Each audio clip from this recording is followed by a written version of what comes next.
Hi, I'm Don Carswell, and this is Coach Jimmy Fields, and welcome to an abbreviated edition of the Trinity Football Coaches Show on TV 35.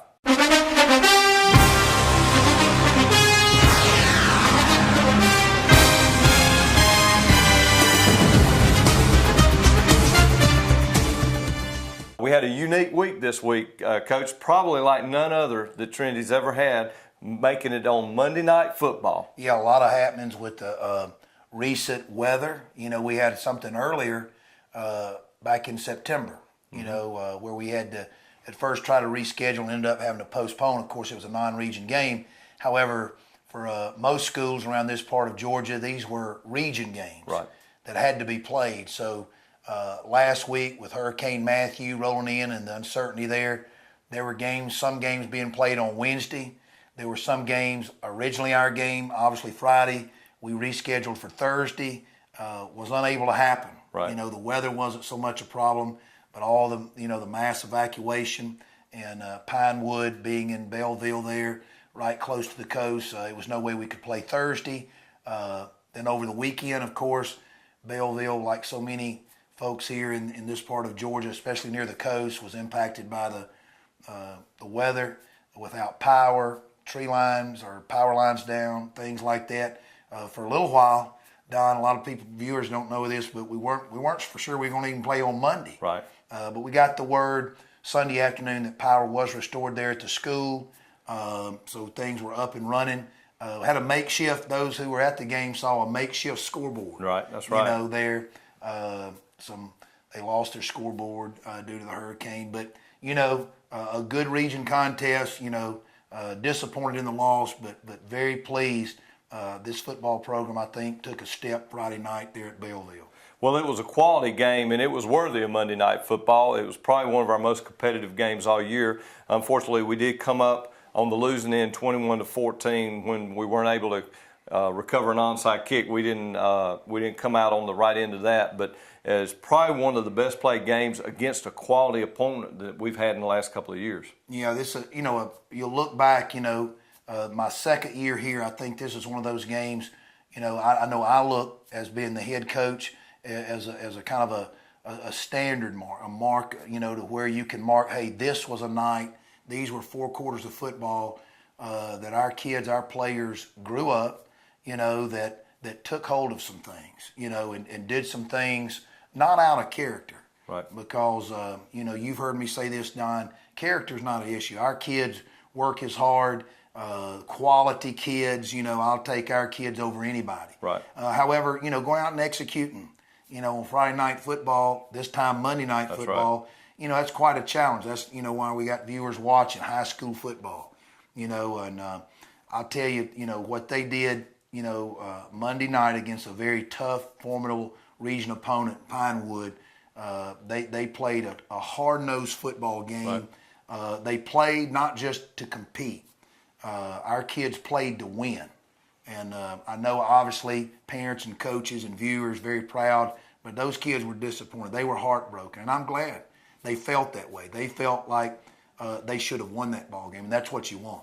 Probably as much as any game this year, they left it on the field. They did. I tell you, outstanding play by several individuals, and I'm sure we'll be talking about those, but, you move on. I reckon the great thing about this week is that, we're treating it as the first half on Monday. Now we got the second half coming up on Saturday. And we'll be back in just a second to talk about that first half against Pinewood. Travis's Professional Carpet Cleaning Services has been providing constant and quality carpet care for more than a decade. Call Travis's for expert cleaning and restoration of your carpet, tile, grout, upholstery, and more. Travis offers residential and commercial services in order to make your home or office a cleaner and healthier environment.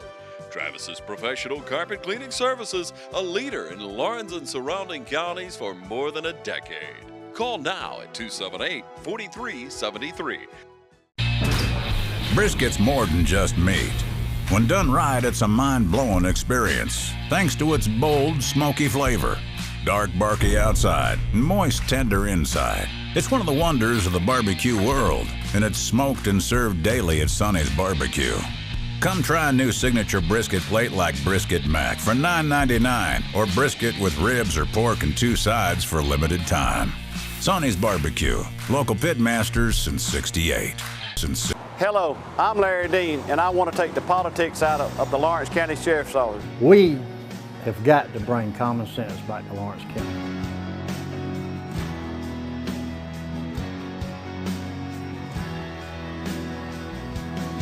As your next sheriff, I will serve every citizen of this county, regardless of race, gender, or economic status.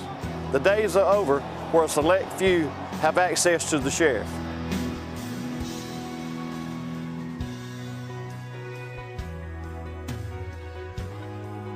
He knows how to help us to build the kind of environment so that folks like me raising small kids feel safe with our families.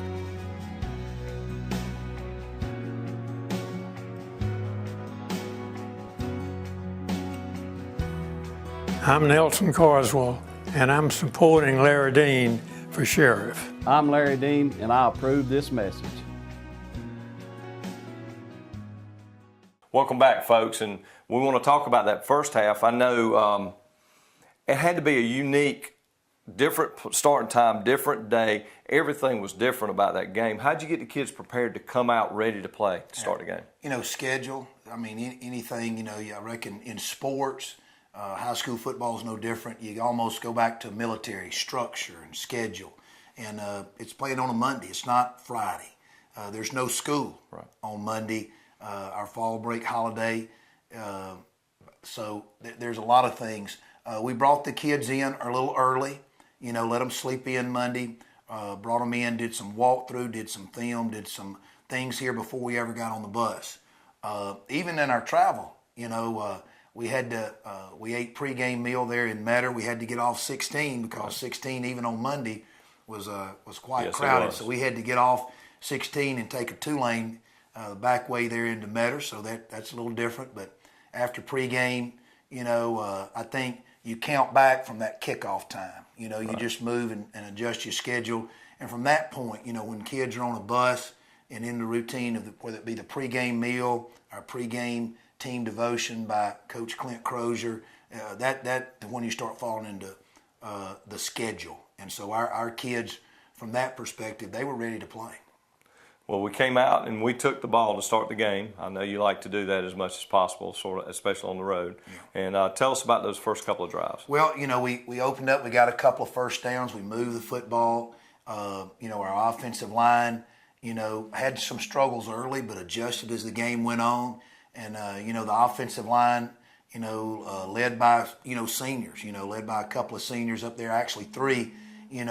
Philip Brack at guard, Jackson Smith at tackle, and then anchor, and it's there at center, Jackson Brack.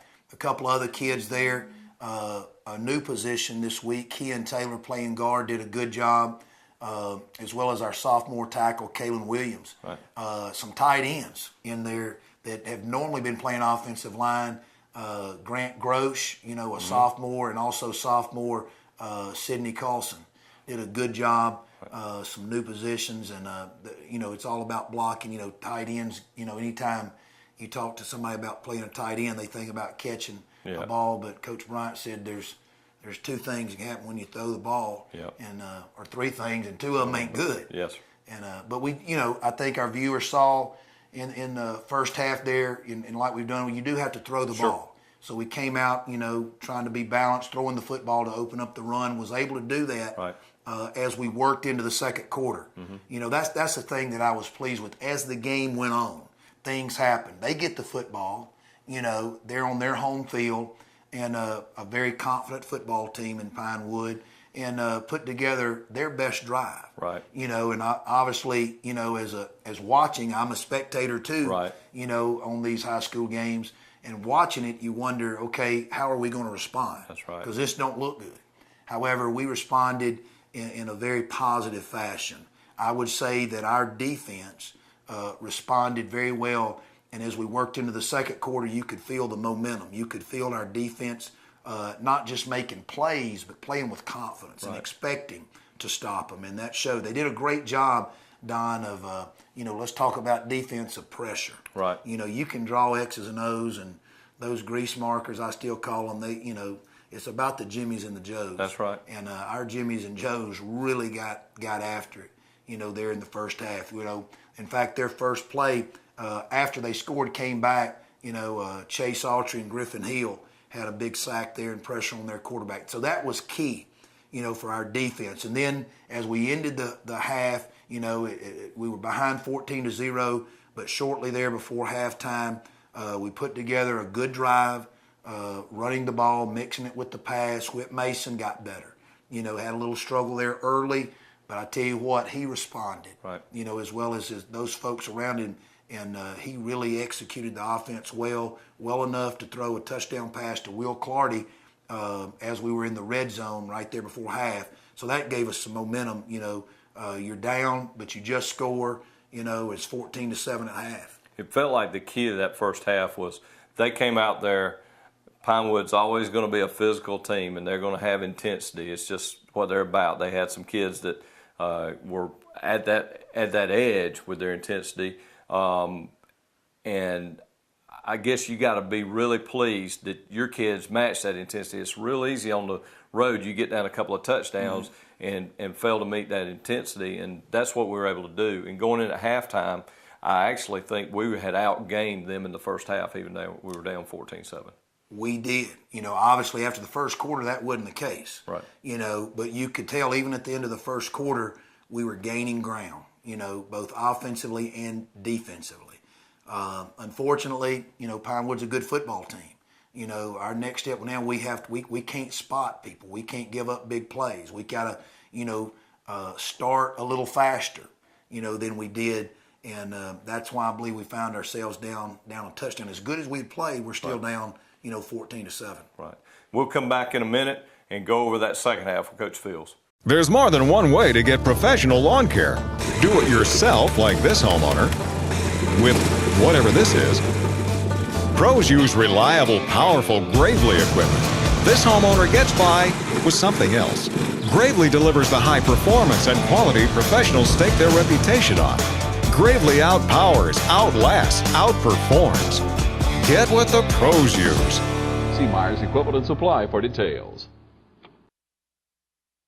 Hey, it's Bill Crooms at Sonny's Barbecue in Dublin, letting you know that we're smoking our barbecue fresh every day, ready for lunch, hot and fresh. Did you know that Dr. Vega and Dublin-Macon Cardiology is Lawrence County's only full-time cardiology group? We're here for you 24 hours a day, 7 days a week for all your cardiac needs. No referral is ever needed, and new patients are always welcome. Our walk-in chest pain center is always available. From pacemaker implants, stress tests, cardiac catheterization, or cardiac consultation, you can always depend on Dr. Vega and our staff at Dublin-Macon Cardiology. Dublin-Macon Cardiology on Hospital Drive on the campus of Fairview Park Hospital. Committed, as always, to taking care of you and your heart. Dublin-Macon Cardiology. Well, we came out the second half, Coach Fields, and we had to kick to them, and the defense came to play again in the second half, though. They did. They really stepped up. We mentioned in the first half of play, Chase Autry, Griffin Hill getting a sack back there with Chase. Chase was our defensive player of the game, but it wasn't all by Chase, I tell you. Outstanding play again by linebacker Matt Coleman. He's kind of the quarterback. He really is a coach on the field, making sure we're lined up.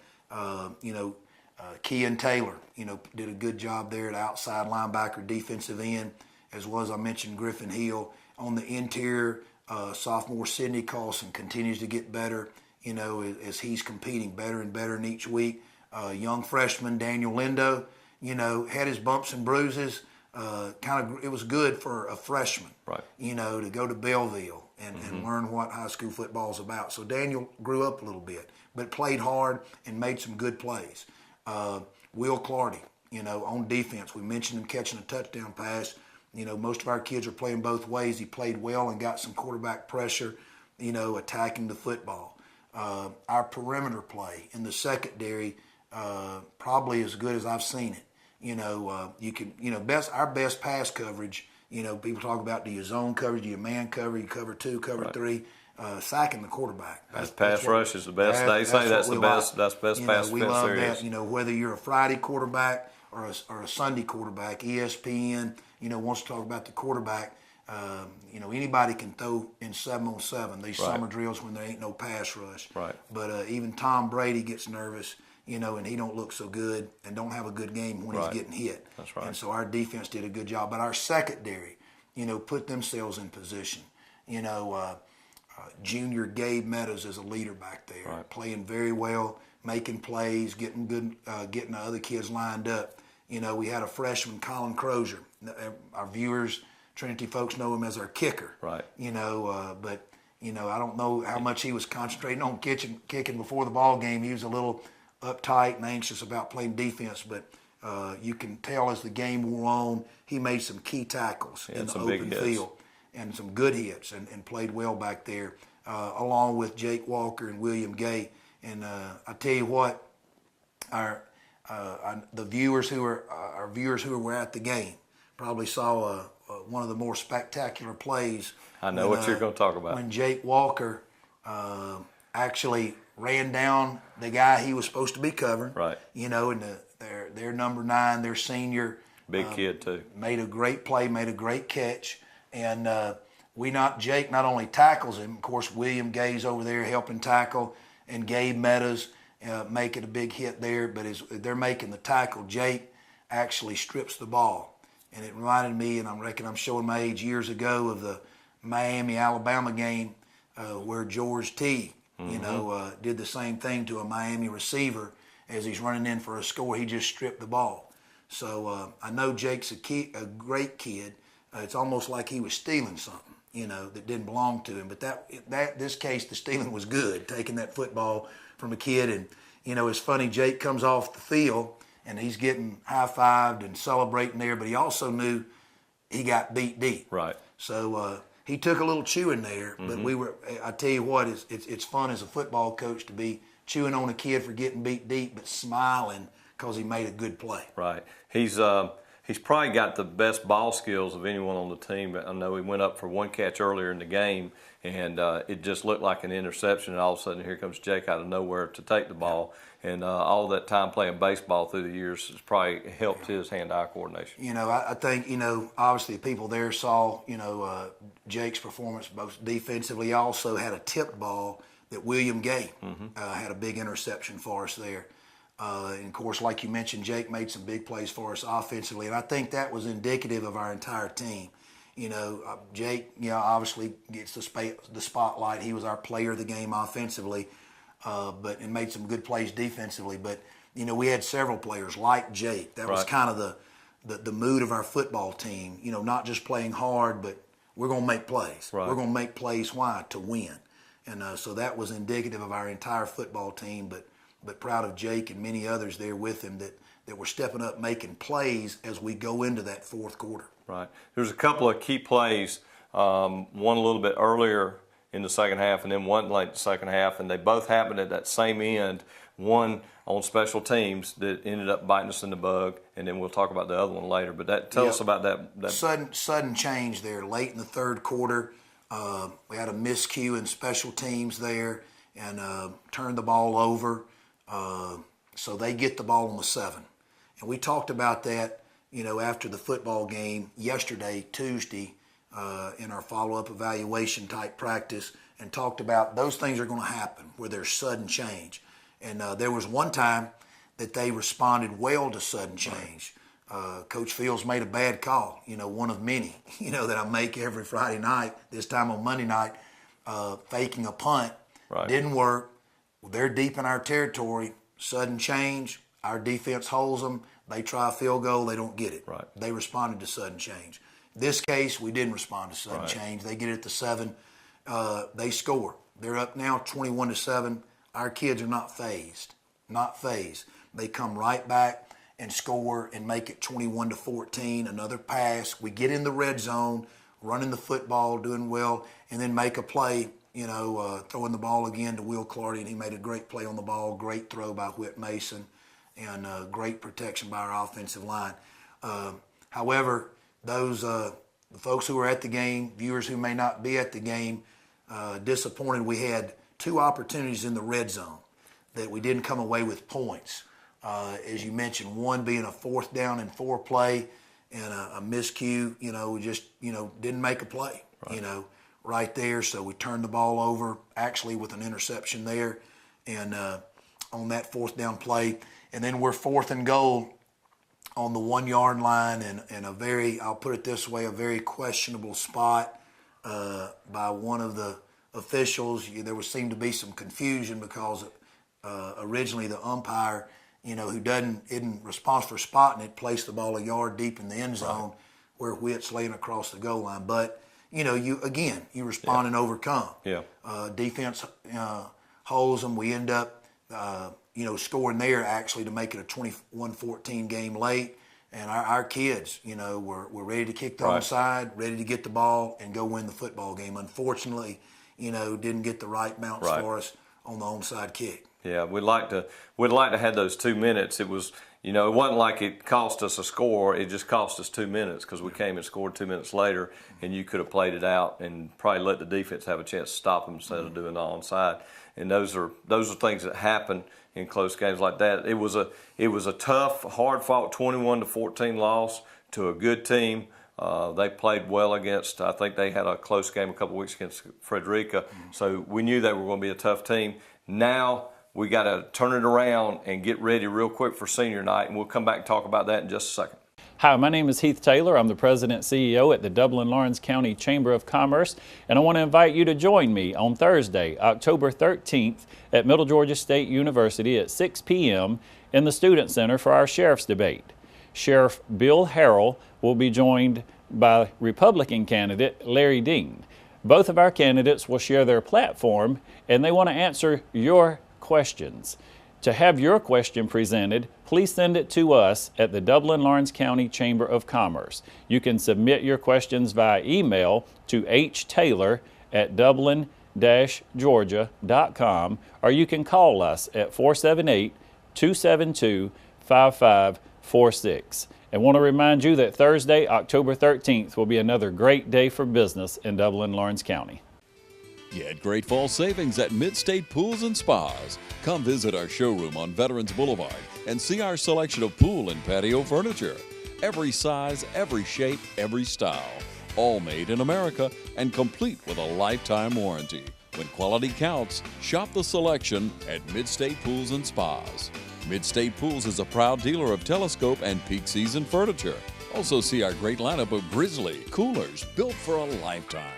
Grizzly coolers. So get in on the great fall savings right now at Mid-State Pools and Spas. Hello friends, here at Dublin Ford Lincoln, our team wants to take time to let Dublin and the surrounding areas know how grateful we are for your amazing support. It's our honor to earn your business with only the highest quality of products and services, because that's what you deserve. If you've done business with us at Dublin Ford Lincoln, I want to thank you for trusting me with the opportunity to serve you. Not part of the Dublin Ford Lincoln family yet? Let me invite you down today so we can show you why others call you customers. We call you friends. That's Dublin Ford Lincoln. So, Coach, we got a short week of preparation this week for another physical team. Always Physical Bullock is coming in here on Saturday night, folks. Not Friday night at Cleve, but it's Saturday night, 7 o'clock start. It's senior night, and it's also Breast Cancer Awareness Night. I don't know if you noticed, but I've got on my pink shirt and pink shoes, and I think we're going to have a pink out. Is that right? We are. We actually, some weeks ago, our coaching staff made the decision we're going to have something for the kids. We got a ribbon that actually will go on the back of their helmet. We'll put on there. We want to do something, as a team in unity, not just an individual, but as a team.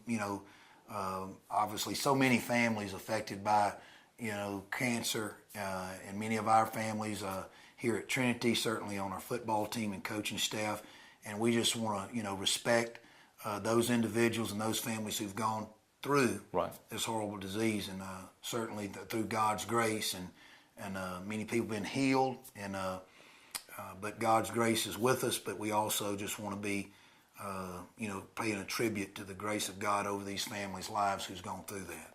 I know we're fortunate not to have any major injuries, I don't believe, on Monday night. I know Daniel got banged up a little bit, and hopefully he'll be back. Have you got any of the kids that are going to be back this week? Possibly Garrett. Okay. Possibly Garrett Dixon, but he's coming, he's been out for about 4 weeks now with his collarbone, shoulder, dislocation. So, I mean, we got to get him back. When we say we get him back, right. The conditioning, the hitting, right. Going back to the alignment and assignment issues and things like that, it's almost like starting over again. But he's a hard worker. He's eager to get in there. So we'll kind of see how that goes with Garrett. Well, we're coming down to these last 2 region games, and they're big games because we want to make the playoffs, and we'd rather it not come down to that last game again like last year. I know Bullock's a tough team. Tell us a little bit about Bullock. I'll tell you, they beat Frederica. They were affected, Bullock and Frederica. Their game last week, just like our game with Pinewood, as you can imagine, was affected. There were some, especially Frederica there at St. Simon's Island, they played on Wednesday over at Bullock. And Bullock, some would say, pulled off the upset, right. Winning 8-7. They're at Bullock, defeating previously unbeaten Frederica. Didn't surprise some folks, didn't surprise me. Bullock's a good football team, right. hard-nosed, made plays, lined up and played some smash-mouth football. Also threw the ball well enough to continue some drives and did a great job. But Coach Hennessy and his staff has done an excellent job of continuing that great Bullock tradition. But they position themselves right now. They're 2-0 in the region. Right. They're coming to the Cleve here at Trinity with a lot of momentum. Right. And so we've got a huge challenge.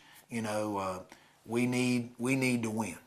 With 2 games remaining, 8 quarters, we've broken it down into play, and so it's a huge game for us. There's still a lot of things that can happen. Right. As far as seedings.